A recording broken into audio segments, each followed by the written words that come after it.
ریکانہ آپ صلی اللہ علیہ وآلہ وسلم کے ارد گرد یوں گھوما جیسے شیر اپنے شکار کے ارد گرد گھوم گیا ہو اور اب اسے کہا جائے گا۔ ہجوم رسول اکرم صلی اللہ علیہ وآلہ وسلم کا مذاق اڑا رہا تھا۔ مسلمان خاموش تھے، وہ دل ہی دل میں اللہ کو یاد کر رہے تھے۔ انہوں نے اپنی تلواروں کے دستوں پر ہاتھ رکھے ہوئے تھے۔ پھر نہ جانے کیا ہوا، رسول اکرم صلی اللہ علیہ وآلہ وسلم نے کیا داؤ کھیلا۔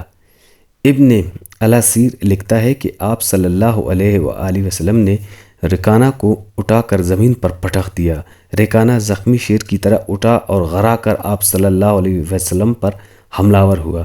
آپ صلی اللہ علیہ وآلہ وسلم نے پھر وہی داؤ کھیلا اور اسے پٹخ دیا۔ وہ اٹھا تو آپ صلی اللہ علیہ وآلہ وسلم نے اسے تیسری بار پٹخا۔ بھاری بھرکم جسم 3 بار پٹخا گیا تو کشتی جاری رکھنے کے قابل نہ رہا۔ ریکانہ سر جھکا کر اکاڑے سے باہر نکل گیا۔ ہجوم پر سناٹا طاری ہو گیا۔ اب مسلمان ننگی تلواریں اور برچیاں ہوا میں لہرا لہرا اور اچھل اچھل کر نعرے لگا رہے تھے۔ چچا ریکانہ، رسول اللہ صلی اللہ علیہ وآلہ وسلم نے للکار کر کہا، اپنا وعدہ پورا کر اور یہی اعلان کر کہ آج سے تو مسلمان ہے۔ ریکانہ نے اسلام سے صاف انکار کر دیا۔ یہ طاقت جسمانی نہیں تھی۔ خالد نے نغلستان میں لیٹے لیٹے اپنے آپ سے کہا، ریکانہ کو یوں 3 بار پٹخنا تو دور کی بات ہے، اس سے کوئی پچاڑ بھی نہیں سکا تھا۔ رسول اکرم صلی اللہ علیہ وآلہ وسلم کا تصور خالد کے ذہن میں نکھر آیا۔ وہ آپ صلی اللہ علیہ وآلہ وسلم کو اچھی طرح جانتا تھا، لیکن اب وہ محسوس کر رہا تھا جسے وہ محمد صلی اللہ علیہ وآلہ وسلم کوئی اور تھے جنہیں وہ بچپن سے جانتا تھا۔ اس کے بعد آپ صلی اللہ علیہ وآلہ وسلم نے جو روپ اختیار کیا تھا اس میں خالد آپ صلی اللہ علیہ وآلہ وسلم کو نہیں پہچانتا تھا۔ نبوت کے دعوے کے بعد خالد کی آپ صلی اللہ علیہ وآلہ وسلم کے ساتھ بول چال بند ہو گئی تھی۔ وہ آپ صلی اللہ علیہ وآلہ وسلم کے ساتھ 2 ہاتھ کرنا چاہتا تھا، لیکن وہ ریکانہ کی طرح پہلوان نہیں تھا۔ وہ میدان جنگ میں لڑنے والا اور لڑنے والوں کی قیادت کرنے والا جنگجو تھا، لیکن اس وقت مسلمان فوج کی صورت میں لڑنے کے قابل نہیں تھے۔ جب مسلمان فوج کی صورت میں لڑنے کے قابل ہوئے اور قریش کے ساتھ ان کا پہلا معرکہ ہوا، اس وقت خالد کے لیے ایسے حالات پیدا ہو گئے تھے کہ وہ اس معرکے میں شامل نہیں ہو سکا تھا۔ اسے بہت افسوس تھا۔ یہ معرکہ بدر کا تھا جس میں 313 مجاہدین اسلام نے 1000 قریش کو شکست دی تھی۔ خالد دانت پیستا رہ گیا تھا، لیکن اس روز جب وہ ایک نخلستان میں لیٹا ہوا تھا، اسے خیال آیا کہ 313 نے 1000 کو شکست کس طرح دی۔ اس نے شکست کھا کر آنے والے قریش سے پوچھا تھا کہ مسلمانوں میں وہ کون سی خوبی تھی جس نے انہیں فتیاب کیا تھا۔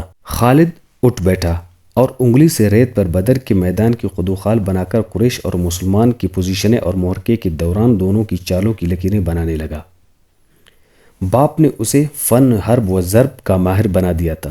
بچپن میں اسے گھڑ سواری سکھائی، لڑکپن میں اسے اکڑ اور منہ زور گھوڑوں کو قابو میں لانے کے قابل بنایا۔ نوجوانی میں وہ شہ سوار بن چکا تھا، شتر سواری میں بھی وہ ماہر تھا۔ اس کا باپ ہی اس کا استاد تھا۔ اس نے خالد کو صرف سپاہی نہیں بلکہ سالار بنایا تھا۔ خالد کو جنگ و جدل اتنی اچھی لگی کہ وہ لڑنے اور لڑانے کے طریقوں پر غور کرنے لگا اور جوانی میں فوج کی قیادت کے قابل ہو گیا تھا۔ اسے بدر کی لڑائی میں شامل نہ ہو سکنے کا افسوس تھا اور وہ انتقام کے طریقے سوچتا رہتا تھا، لیکن اب اس کی سوچوں کا دہارا کسی اور طرف چل پڑا تھا۔ مکہ سے روانگی سے کچھ دن پہلے سے وہ اس سوچ میں کھو گیا تھا کہ رسول اکرم صلی اللہ علیہ وآلہ وسلم نے ریکانہ پہلوان کو 3 بار پٹخا تھا اور بدر میں آپ صلی اللہ علیہ وآلہ وسلم نے محض 313 مجاہدین سے 1000 کو شکست دی۔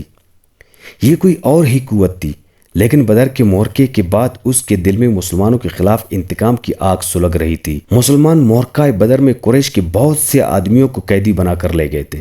قریش کے سرداروں کے لیے تو یہ صدمہ تھا ہی، اس کا بہت برا اثر خالد نے قبول کیا تھا۔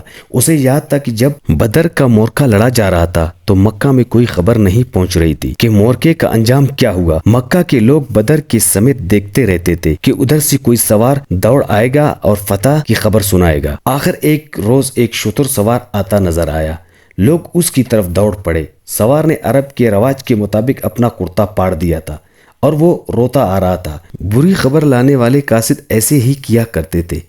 وہ جب لوگوں کے درمیان پہنچا تو اس نے روتے ہوئے بتایا کہ اہل قریش کو بہت بری شکست ہوئی ہے۔ جن کے عزیز رشتہ دار لڑنے گئے تھے وہ ایک دوسرے سے آگے بڑھ بڑھ کر ان کے متعلق پوچھتے تھے کہ وہ زندہ ہیں، زخمی ہیں یا مارے گئے ہیں۔ شکست خوردہ قریش پیچھے آ رہے تھے۔